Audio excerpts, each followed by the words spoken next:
আউযু বিল্লাহি মিনাশ শাইতানির রাজীম বিসমিল্লাহির রহমানির রহিম ওমা আল্লামনাহু শি'রা ওমা ইয়ামবাগি লাহু।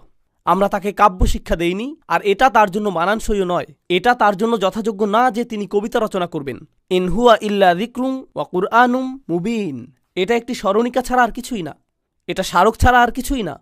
আর এটা এমন কোরআন যা সম্পূর্ণরূপে সুস্পষ্ট, যা অত্যন্ত স্বচ্ছ। এটা কোনো মানুষ তথা সৃজনশীল কোনো কবির সৃষ্টি না, বরং এটা অনুপম কোরআন। এটা কিসের পুনরালোচনা?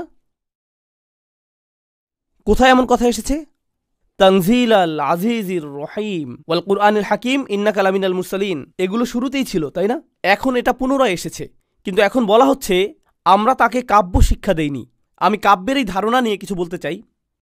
আপনারা জানেন যে রাসূল সাল্লাল্লাহু আলাইহি সাল্লামের কাব্য প্রতিভা ছিল না। যদিও এটা তিনি পছন্দ করতেন, তিনি আসলে এটা পছন্দ করতেন। তার এমন সাহাবীও ছিলেন যারা এটা পছন্দ করতেন, যারা এতে পারদর্শী ছিলেন। এই সূরায় রাসূল সাল্লাল্লাহু আলাইহি সাল্লামকে কিসের সাথে তুলনা করা হয়েছে? তার সাহাবীদেরকে কিসের সাথে তুলনা করা হয়েছে? আপনাদের কি মনে আছে যে আল্লাহ বলেছিলেন সূর্যের জন্য এটা মানানসই নয় যে এটা চাঁদকে ধরে ফেলবে? মনে আছে সেটা? লাশ-শামসু ইয়ামবাগি লাহা আন তুদরিকাল কমার। ইয়ামবাগি, এই সূরায় ইয়ামবাগি শব্দটি আর একবার মাত্র ব্যবহৃত হয়েছে। ওমা আল্লামনাহু শি'রা ওমা ইয়ামবাগি লাহু। আমরা তাকে কাব্য শিক্ষা দেইনি, এটা তার জন্য মানানসইও না। তো শুধু দুইবার ইয়ামবাগি শব্দটি ব্যবহৃত হয়েছে, সূর্যের জন্য এবং রাসূল সাল্লাল্লাহু আলাইহি সাল্লামের জন্য। সিরাজাম মুনিরা, সুবহানাল্লাহ। এমনকি এগুলো সম্পর্কযুক্ত এবং সংগতিপূর্ণ। এখানে সংযোগটি এমনিতেই প্রতিভাত হয়ে ওঠে, কিন্তু ভাষার মাধ্যমেও সংযোগ তৈরি করা হয়েছে। তো চমৎকার এই চিত্রায়ন, আমরা তাকে কাব্য শিক্ষা দেইনি, এটা তার জন্য মানানসইও না। এর মানে যা সূর্যের জন্য মানানসই তা চাঁদের জন্য মানানসই হবে না। যার অর্থ রাসূল সাল্লাল্লাহু আলাইহি সাল্লামের জন্য যা মানানসই তা সাহাবীদের জন্য যেটা মানানসই সেটার সমতুল্য হবে না। রাসূল সাল্লাল্লাহু আলাইহি সাল্লামের কোনো কাব্য প্রতিভা ছিল না, আল্লাহ তাকে এটা শিখতে দেননি, তিনি তাকে এটা মোটেই শিক্ষা দেননি। কিন্তু সাহাবীগণ কি ছিলেন? এতে পারদর্শী ছিলেন। নবীজি কবিতা শুনতে ভালোবাসতেন। একটা ঘটনা আমার মনে গেঁথে আছে, তা এই আয়াতের সাথে সম্পর্কিত। রাসূল সাল্লাল্লাহু আলাইহি সাল্লাম কবিতা মুখস্থ করার চেষ্টা করতেন। যখন তিনি ভালো কবিতা শ্রবণ করতেন, তিনি তা মুখস্থ করার চেষ্টা করতেন। আসলে এই দৃষ্টিকোণ থেকে এটা রাসূল সাল্লাল্লাহু আলাইহি সাল্লামের এমন একটা গুণ যা আমার স্মরণে আসে যখন আমি আমার বাবার সাথে কথা বলি। আমার বাবা কবিতা ভালোবাসেন, কিন্তু তার মুখস্থ বিদ্যা অত্যন্ত ভয়ঙ্কর। তিনি কোনো কবিতাই মুখস্থ রাখতে পারেন না, তিনি শুধু একটি কবিতাই পারেন। আর তিনি এটাই আমাকে সবসময় শুনান, সব সময়। তার যে জিনিসটা আমি ভালোবাসি তা হলো তিনি প্রতিবার এটা আমাকে এমনভাবে শুনান যে তিনি নিশ্চিত থাকেন কবিতাটি যেভাবে সমাপ্ত হবে তা শুনে আমি বিস্মিত হয়ে যাব। আমি কি কবিতাটি শোনাবো? ঠিক আছে, বলছি। এটা উর্দুতে, দুঃখিত। বাকি যারা আছেন তারা ইস্তেগফার করতে থাকুন। তিনি বলেন, এক শের সুনাতা হুঁ, জরা গौर से सुनिए। जाओ मैं नहीं सुनाता, किसी और से सुनिए। That's all he ever does. এটুকুই তিনি পারেন। এরপর তিনি হাসতে থাকেন। আর আমার মনে হয় এটা নবীর গুণ, কারণ তিনি আজীবন কবিতা মনে রাখতে পারেননি। যাই হোক, যা ঘটেছিল তা হলো রাসূল সাল্লাল্লাহু আলাইহি সাল্লামের জীবদ্দশায় একটা যুদ্ধে এক নওমুসলিম ছিলেন, আর এই নওমুসলিমটি আগে ছিলেন একজন গোত্রপ্রধান। ঠিক আছে, একটি যুদ্ধ হচ্ছে আর গোত্রপ্রধান নওমুসলিমটি সেখানে ছিলেন। আর ইসলামের আবির্ভাবের আগে গোত্রপ্রধান মানে ছিল অনেক বড় কিছু। আপনি যদি যুদ্ধে যান আর বিজয়ী হন, তাহলে কে সবচেয়ে বেশি অংশ পাবে? গোত্রপ্রধান। কিন্তু এখন সে শুধুমাত্র একজন মুসলিম। আর যখন আপনি একজন মুসলিম হিসেবে যুদ্ধে যান, আপনি কতটুকু পাবেন? সমান অংশ, অন্য সবার মতো। তো তিনি আগে বড় অংশ পেতেন, এখন সমান ভাগ পাচ্ছেন। এতে তিনি অপমানিত বোধ করলেন। এই গোত্রপ্রধান যদিও তিনি মুসলিম ছিলেন, তিনি অপমানিত বোধ করলেন। তাই তিনি মূলত একটা কবিতা রচনা করলেন যেভাবে তিনি অপমানিত হয়েছেন। ঠিক আছে, তো তিনি বললেন, উহিন্তু বাইনা আকরা ওয়া উয়াইনা। এটা তার কবিতার একটা অংশ। আমি অপমানিত হয়েছি আকরা এবং উয়াইনা গোত্রের মধ্যবর্তী স্থানে। আকরা এবং উয়াইনা হলো তার দুটি গোত্রের নাম। তো তিনি বললেন, এই দুটি গোত্রের মাঝখানে আমার সুনাম ভুলুণ্ঠিত হয়েছে ইসলামের কারণে। তো যখন তিনি কবিতাটি রচনা করলেন, যেহেতু তিনি কাব্যে পারদর্শী ছিলেন, কবিতাটি ছড়িয়ে পড়ল। কিন্তু মুসলিমরা যখন এই কবিতাটি শুনল, এটা সেনাবাহিনীর মনোবলে আঘাত করেছিল। তো রাসূল সাল্লাল্লাহু আলাইহি সাল্লাম বললেন, কিছু অর্থ তাকে প্রদান করো, কারণ এই কবিতাটি মুসলিমদের যন্ত্রণা দিচ্ছিল। কয়েক বছর পর রাসূল সাল্লাল্লাহু আলাইহি সাল্লাম এই ব্যক্তিকে দেখতে পেলেন। এর আগে তারা একে অপরের মুখোমুখি হননি। আর রাসূল সাল্লাল্লাহু আলাইহি সাল্লাম বললেন, তুমি সেই ব্যক্তি না যে ওই কবিতাটি রচনা করেছিলে? তারপর রাসূল সাল্লাল্লাহু আলাইহি সাল্লাম কবিতাটি স্মরণ করার চেষ্টা করলেন, তিনি আকরা এবং ওয়াইনা শব্দ দুটিকে স্থানান্তরিত করে বললেন ওয়াইনা ও আকরা। সেই দুইটি গোত্র তিনি তাদের নামকে স্থানান্তরিত করে বললেন। কবিতাতে এটা কি কোনো সমস্যা? কারণ কবিতাতে একটা নির্দিষ্ট ছন্দ থাকে, আপনি যদি ছন্দ বজায় না রাখেন এটা গোটা জিনিসটাকে এলোমেলো করে দেয়। এখানে তথ্যটি গুরুত্বপূর্ণ না, বরং কবিতার ভঙ্গিটি গুরুত্বপূর্ণ। তখন আবু বকর রাদিয়াল্লাহু তাআলা আনহু রাসূল সাল্লাল্লাহু আলাইহি ওয়াসাল্লামের পাশে ছিলেন, আর আবু বকর কবিতায় খুব ভালো ছিলেন। তিনি রাসূল সাল্লাল্লাহু আলাইহি ওয়াসাল্লামকে আস্তে করে বললেন, ইয়া রাসূলুল্লাহ, এটা ছিল বাইনা আকরা ওয়াইনা ও আকরানা, একটা অন্যটার স্থানে। আর রাসূল সাল্লাল্লাহু আলাইহি ওয়াসাল্লাম বললেন, এতে কি এমন পার্থক্য হয়েছে? আপনি এটা একজন কবিকে বলবেন না, তাই না? এতে কি এমন পার্থক্য হয়েছে? তো আবু বকর সিদ্দিক রাসূল সাল্লাল্লাহু আলাইহি ওয়াসাল্লামকে বললেন, আল্লাহ সত্য বলেছেন যখন তিনি বলেছেন অমা আল্লামনাহু শি'রা ওমা ইয়ামবাগি লাহু, তাকে কাব্য শিক্ষা দেইনি, এটা তার জন্য মানানসই না। তো যাই হোক, আল্লাহ রাসূল সাল্লাল্লাহু আলাইহি ওয়াসাল্লামকে মোটেই কাব্য প্রতিভা দান করেননি, আর এটা তার জন্য মানানসই না, কারণ এই সমস্ত বিষয় নিয়ে কথা বলার মতো সময় তার ছিল না। তার বক্তব্যের বিষয়বস্তু ছিল সবচেয়ে অকাট্য, স্বয়ং কোরআনুল হাকিম, এগুলো করার সময় তার নেই। এখন তিনি বলছেন ইনহুয়া ইল্লা যিকরুন, এটা স্মরণিকা ছাড়া আর কিছু না। ইনহুয়া ইল্লা হলো কোরআনের বক্তব্য প্রকাশের একটি ভঙ্গি, যা খুবই শক্তিশালী। কোরআনের সার্বজনীন সংজ্ঞাগুলোর একটি হলো এটা একটা স্মরণিকা, আর স্মরণিকার বাস্তবতা হলো এটাকে সবসময় পুনরাবৃত্ত হতে হবে। কোরআন থেকে আপনি জানতে পারবেন যে স্মরণিকার দ্বারা হৃদয় উপকৃত হয়। স্মরণিকা হলো হৃদয়ের জন্য। আলা বিযিক্রিল্লাহি তাতমাইন্নু আল কুলুব, তো জিকির হলো হৃদয়ের জন্য। আগফালনা কলবাহু আন যিকরিনা, আমি তার হৃদয়কে আমার জিকির থেকে বিমুখ করে দিয়েছি। তো কোরআন প্রথমত হলো জিকির, যার মানে এটা আপনার হৃদয়কে প্রভাবিত করার কথা। কিন্তু তারপর তিনি বলছেন ইনহুয়া ইল্লা যিকরুন ওয়া কুরআনুম মুবিন, এটা সুস্পষ্ট কোরআন। এখন সুস্পষ্টতা হৃদয়ের বিষয় না, কিসের বিষয়? এটা মনের বিষয়। তো এর আবৃত্তিটি হওয়া উচিত আধ্যাত্মিক, আর একই সাথে এর হওয়া উচিত বুদ্ধিবৃত্তিক। আপনারা ওমা আলাইনা ইল্লাল বালাগুল মুবিন এই ধারণাটি জানেন। এর দুটি আঙ্গিক পুনরায় চলে আসলো এখানে। ইনহুয়া ইল্লা যিকরুন কুরআনুম মুবিন লিয়ুনযিরা মান কানা হাইয়ান, যাতে কোরআন সতর্ক করতে পারে তাকে যে জীবিত আছে। অবশ্যই কোরআন সতর্ক করে এমন ব্যক্তিকে যে জীবিত, কিন্তু এখানে আমরা এমন কিছু শিখছি যা প্রথম অনুচ্ছেদের পুনরালোচনা। প্রথম অনুচ্ছেদে আল্লাহ আমাদেরকে বলছেন ইন্না নাহনু নুহিল মাউতা, আমরা মৃতকে জীবনদান করি। মনে আছে সেটা? এর একটা অর্থ এটাও ছিল যে তিনি মৃত হৃদয়কে জীবিত করে তোলেন। আর এর শেষে তিনি বলছেন যাতে আপনি এমন কাউকে সতর্ক করতে পারেন যার হৃদয়ে এখনও কিছুটা জীবন রয়েছে। মান কানা হাইয়ান ওয়া ইয়াহিক্কাল কওলু আলাল কাফিরিন, কাফেরদের বিরুদ্ধে সত্য সম্পূর্ণরূপে সুস্পষ্ট হয়ে যাবে। কাফেরদের বিরুদ্ধে এই বাণীটি সম্পূর্ণরূপে সুস্পষ্ট হয়ে যাবে। ইয়াহিক্কাল কওলু আলাল কাফিরিন, প্রসঙ্গক্রমে ইয়াহিক্কাল কওলু আলাল কাফিরিন ঠিক অনুরূপ একটি বাক্য আগেও এসেছে, যখন আল্লাহ বলছেন লাকাদ হাক্কাল কওলু আলা আকসারিহিম। এটা একেবারে শুরুতে তিনি বলেছেন, এখন তিনি একেবারে শেষে এটা পুনরালোচনা করেছেন। তো বাণীটি সম্পূর্ণরূপে সত্য হয়ে গিয়েছে কাফেরদের বিরুদ্ধে। হাক্কাল কওল, হাক্কা আলাইহিল কওল, আমি সেটাও আপনাদের কাছে ব্যাখ্যা করছি। যখন আপনি কোনো কিছুর যোগ্য হয়ে ওঠেন, যেমন আমি যদি বলি যে আমি আপনাকে শাস্তি দিব, আমি যদি আমার ছেলে ওয়ালিদকে বলি যে আমি তোমাকে শাস্তি দিব, আমি তোমার লেগোগুলো নিয়ে যাব। ধরুন আমি বললাম তুমি যদি উপরতলায় না যাও তাহলে আমি তোমার লেগোগুলো নিয়ে যাব, আর সে উপরতলায় গেল না। তখন আমি লেগোগুলো নিয়ে গেলাম, নিয়ে যেতে যেতে আমি বললাম লাকাদ হাক্কাল কওলু আলাইকা, বাণীটি তোমার জন্য সত্যে পরিণত হলো, অর্থাৎ সতর্কতাটি বাস্তব হয়ে গেল। তো হাক্কাল কওল শুধুমাত্র এটা না যে কারো কাছে সত্য পরিষ্কার হয়ে গেল অথবা বাণীটি কারো কাছে পরিষ্কার হয়ে গেল, বরং এর অর্থ এটাও যে যেই সতর্কতা তাকে দেয়া হয়েছিল সে তার যোগ্য। তো এখন ইয়াহিক্কাল কওলু আলাল কাফিরিন এর অর্থ হলো এমনকি কাফেররাও সম্পূর্ণরূপে জ্ঞাত যে এটাই সত্য, যদিও তারা এটা নিজেদের ভিতরে লুকিয়ে রাখে যে এখন তারা নিকৃষ্টতম শাস্তির যোগ্য হয়ে গিয়েছে। ইয়াহিক্কাল কওলু আলাল কাফিরিন। প্রশ্ন হলো আল্লাহ কি এই সূরাতেই শাস্তিটির কথা বলেছেন? এটা শুরু হয়েছে সত্যের সকল রাস্তা থেকে তাদেরকে অবরুদ্ধ করা দিয়ে, তারপর এটা তাদেরকে নিয়ে যায় এমন জাতিতে যারা ধ্বংসপ্রাপ্ত হয়েছে, যা তাদেরকে নিয়ে যায় বিচার দিবসে, যা তাদেরকে নিয়ে যায় জাহান্নামে।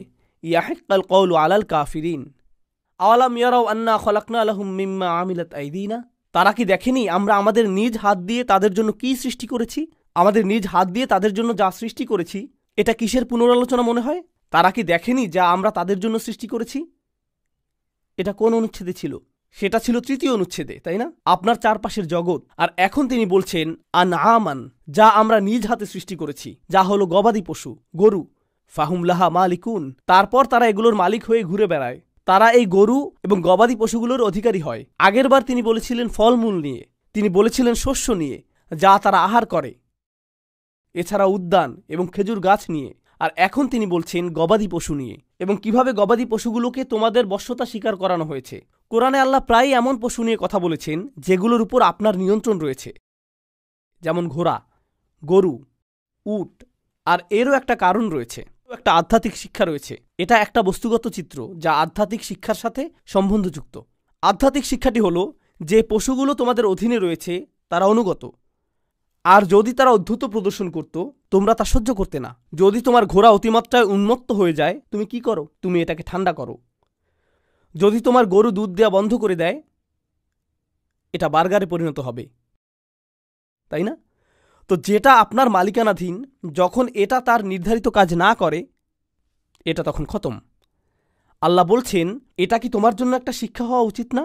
যেহেতু আমি তোমার মালিক, তুমি যদি তোমার নির্ধারিত কাজ না করো, তাহলে কেন তুমি মনে করছো যে আমার অধিকার নেই তোমাকে বিলুপ্ত করে দেওয়ার? বুঝতে পারছেন? তো তারা কি দেখেনি আমার নিজের হাতে তাদের জন্য কি সৃষ্টি করেছি?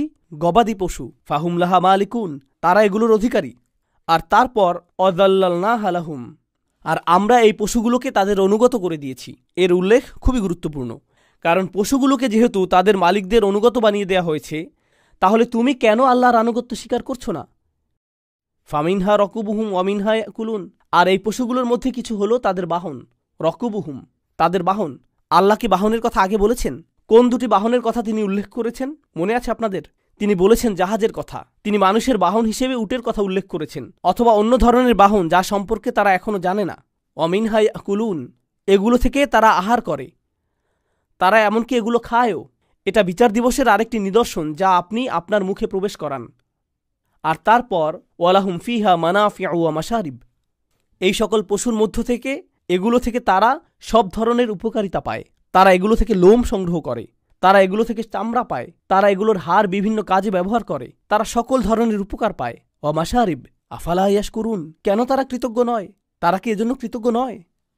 লক্ষ্য করুন, এর আগে তিনি যখন কৃতজ্ঞ হওয়ার কথা বলেছেন তখন খাবারের কথা বলেছেন, আর এখন তিনি পানীয়র কথা বলছেন। এর আগে তিনি ফলের কথা বলেছেন যা আপনি আহার করেন, আর এখন তিনি তাকে পরিপূর্ণতা দান করেছেন। তাই কৃতজ্ঞতার বিষয়টি পরিপূর্ণতা লাভ করল। ওয়াত্তাখাযু মিন দুনিহি আলিহাতান লাআল্লাহুম ইনসারুন, তারা আল্লাহর পাশাপাশি অন্য উপাস্য গ্রহণ করেছে যাতে তারা সাহায্য পেতে পারে। এটা আরেকটা সমালোচনা। আল্লাহ বলছেন কেন তারা তাদের সামনের বাস্তবতা লক্ষ্য করে না। আমরা এই 6ষ্ঠ অনুচ্ছেদে সেটা পুনরায় আলোচনা করছি, কিন্তু এখন তিনি তাদের অপরাধগুলোতে ফিরে যাচ্ছেন। আর এই অপরাধগুলো হলো পূর্বের জাতিগুলোর কৃত অপরাধসমূহের অনুরূপ, যেমনটি এসেছে 2য় অনুচ্ছেদে ইতিহাসের শিক্ষায়। সেখানে মানুষ অন্য উপাস্যদের সুপারিশের প্রত্যাশা করেছিল। তো তিনি বলছেন যে তারা আল্লাহ ছাড়া অন্য উপাস্য গ্রহণ করেছে লাআল্লাহুম ইনসারুন, যাতে তারা সাহায্য পেতে পারে। তাদের কি বলা হয়নি ইত্তাকু মা বাইনা আইদিকুম ওয়া মা খালফাকুম, সতর্কতা গ্রহণ করো, নিজেদেরকে রক্ষা করো, যথাযথভাবে চিন্তা শক্তিকে ব্যবহার করার মাধ্যমে সতর্কতা গ্রহণ করো তা থেকে যা তোমাদের সামনে রয়েছে এবং যা পেছনে রয়েছে। কেন তোমরা মিথ্যা উপাস্যদের কাছ থেকে সাহায্য এবং সুরক্ষা চাইছো? লা ইয়াস্তাতিউনা নাসরাহুম, এই উপাস্যগুলো তাদের কোনো কাজে আসবে না, তারা কোনো সাহায্য প্রদানে সক্ষম না। ওয়াহুম লাহুম জুনদুম মুহতারুন, তাদেরকে তাদের বাহিনী রূপে উপস্থিত করা হবে। অন্য কথায় আল্লাহ বিচার দিবসের দৃশ্যটি চিত্রায়িত করেছেন, যেখানে এই মিথ্যা উপাস্যদের উপাসনাকারী মুশরিকরা দাঁড়িয়ে থাকবে আর তাদের উপাস্যগুলো সেখানে দাঁড়িয়ে থাকবে। তুমিও এখানে? তোমার তো ভিআইপি সেকশনে থেকে এখন আমাকে সাহায্য করার কথা ছিল, তুমি এখানে কেন? আমি শুধু একটা মূর্তি ভাই, আমরা দুজনেই আগুনে পুড়ব, আর আমাকে জ্বালানি হিসেবে ব্যবহার করা হবে তোমার আগুনকে প্রজ্বলিত করার জন্য। কারণ আল্লাহ বলছেন ওয়াকুদুহান নাসু ওয়াল হিজারা, এর জ্বালানি হবে মানুষ এবং পাথর, সেই পাথর যা দিয়ে মূর্তিগুলো নির্মিত হয়েছে। তো সেই মূর্তি নিজেও সেখানে দাঁড়িয়ে থাকবে আর বলবে দাঁড়াও। এটা তো ভালো লক্ষণ না।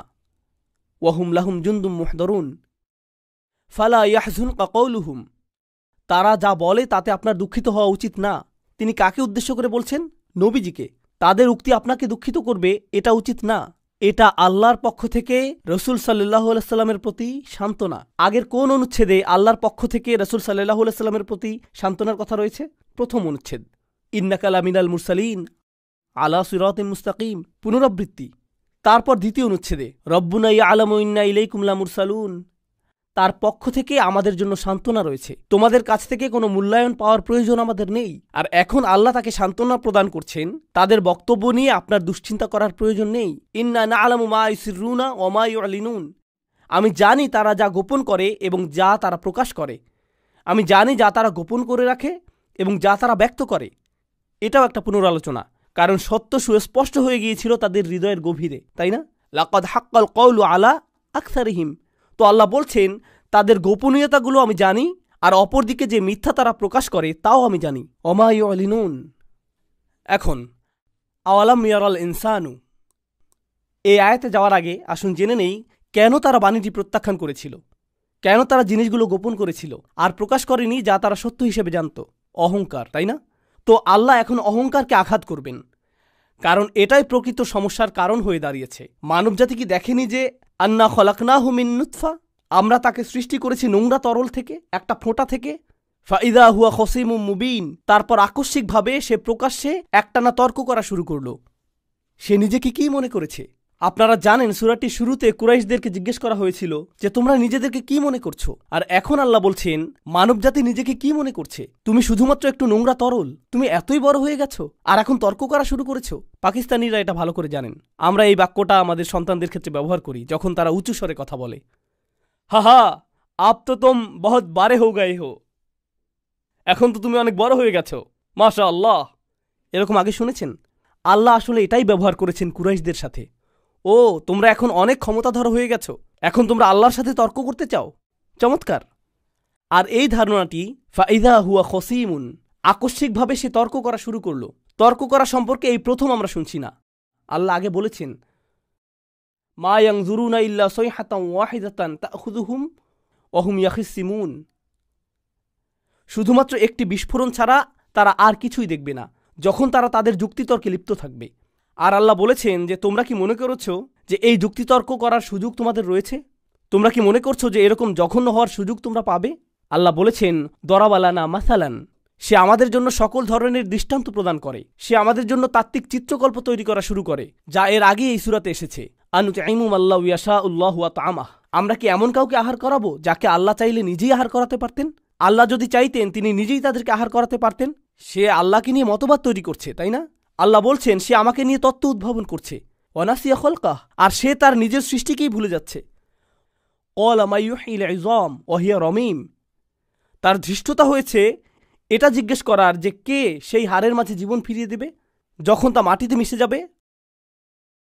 রমিম আরবিতে রিম্মাহ অর্থ মাটি, আসসারা, আর রিম্মাতু হিয়াসারাহ। তো সে বলে এই ক্ষয়প্রাপ্ত হাড়গুলোতে কি জীবন ফিরিয়ে দেওয়া হবে? এটা কে করবে? সে আল্লাহর ক্ষমতাকে প্রশ্নবিদ্ধ করছে।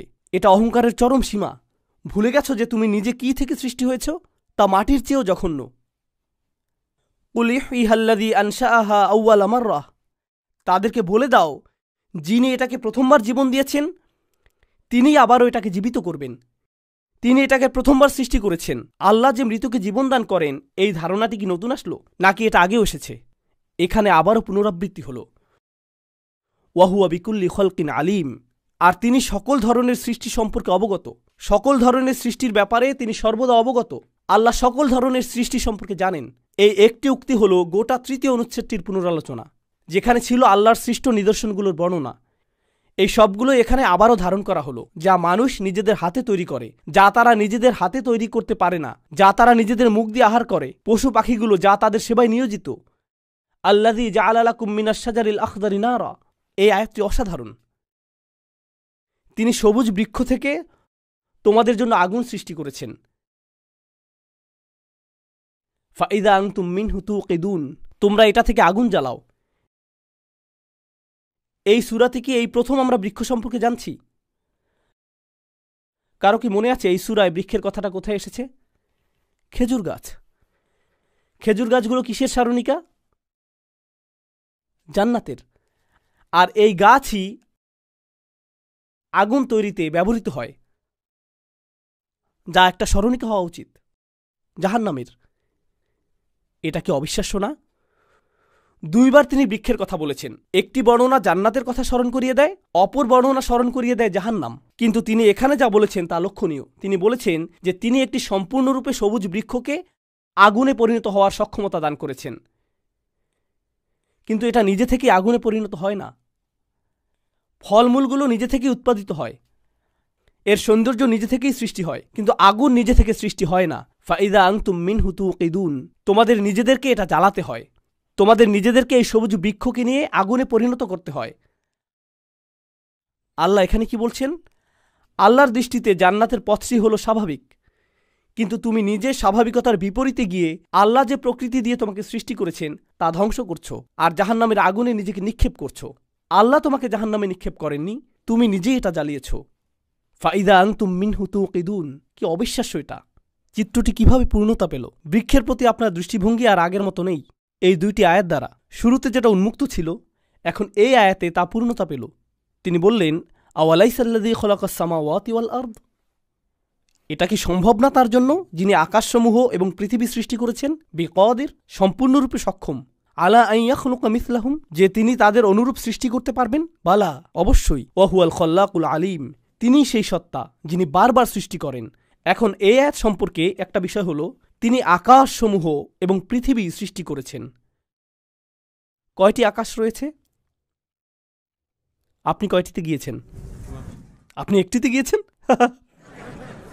যদি আপনি বিমানে চড়ে থাকেন তাহলে একটি আকাশের কিছু অংশে গিয়েছেন, তাই না? আমরা কি 7 আসমান দেখতে পারি? আমরা কি জানি এগুলো কোথায় শুরু হয়েছে আর কোথায় শেষ হয়েছে? না, সেটা অদৃশ্য জগৎ।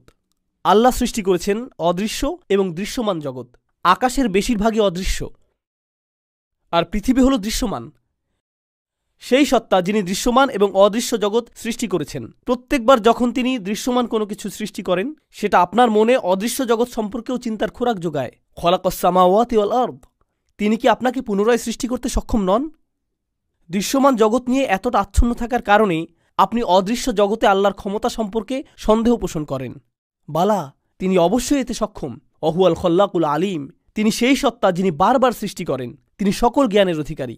ইন্নামা আমরুহু ইযা আরাদা শাইআন, তার বিষয় তো শুধু এই যে যখন তিনি কোনো কিছু করার ইচ্ছা পোষণ করেন, আইয়াকুল লাহু কুন, তিনি এটাকে বলেন হয়ে যাও, অস্তিত্বে চলে আসো, ফায়াকুন, আর এটা হয়ে যায়।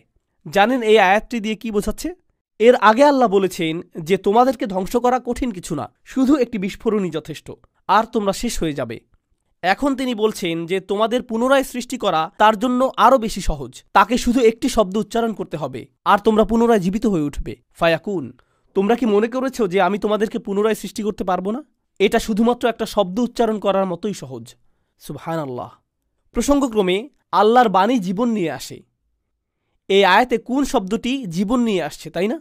এটা আসলে বিস্ময়কর, কারণ কোরআনও মৃত হৃদয়ে প্রাণের সঞ্চার করে, যেটা নিজেও আল্লাহর বাণী। তো এটা আল্লাহর বাণীর দুটি ভিন্ন মাত্রা, যা এই আয়াতে উল্লেখ করা হয়েছে। আর এখন আপনি উপলব্ধি করলেন সেই জীবন সঞ্চারী শক্তি এবং অদৃশ্যের সাথে দৃশ্যমান জগতের জোড়াবদ্ধতার শক্তি। প্রসঙ্গক্রমে সব ক্ষেত্রেই আপনি জোড়াবদ্ধতার বিষয়টি পাচ্ছেন, যেহেতু আল্লাহ জিনিসগুলোকে জোড়াবদ্ধভাবে সৃষ্টি করেছেন। আর তারপর তিনি বলেছেন যে একমাত্র সত্তা যার কোনো জোড়া নেই তিনি হলেন আল্লাহ। তো সূরাটি সমাপ্ত হচ্ছে এই বলে, ফাসুবহানাল্লাযী বিয়াদিহি মালাকুতু কুল্লি শাইইন, উৎকর্ষময় সেই সত্তা শুধুমাত্র যার হাতে রয়েছে সকল কিছুর রাজত্ব এবং মালিকানা।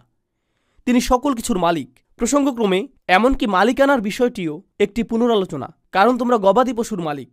ফাহুম লাহা মালিকুন, তারা পশুগুলোর মালিক, কিন্তু আল্লাহ বলছেন তোমরা আসলে কোনো কিছুরই মালিক নও, সকল জিনিসের মালিকানা তারই। আর তারপর তিনি যোগ করছেন, ওয়া ইলাইহি তুরজাউন, একমাত্র তার কাছেই তোমাদেরকে ফিরিয়ে নেওয়া হবে।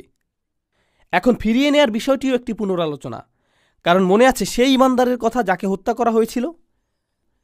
জানেন তিনি কি বলেছিলেন? তিনি বলেছেন, ফাতরানি ওয়া ইলাইহি তুরজাউন, তিনি আমাকে সৃষ্টি করেছেন আর তোমরাও তার কাছে ফিরে যাবে। কিন্তু যখন তিনি এটা বললেন, তারা তাকে হত্যা করল। এখন আল্লাহ নিজেই এই কথা বলছেন, আমি নিজে তোমাদের বলছি যে তোমাদেরকে আমার কাছে ফিরিয়ে আনা হবে। এখন তোমরা কি করো আমি তা দেখতে চাই। তোমরা এজন্য আমার ইমানদারদের হত্যা করেছ? এখন আমি নিজেই এ কথা বলছি।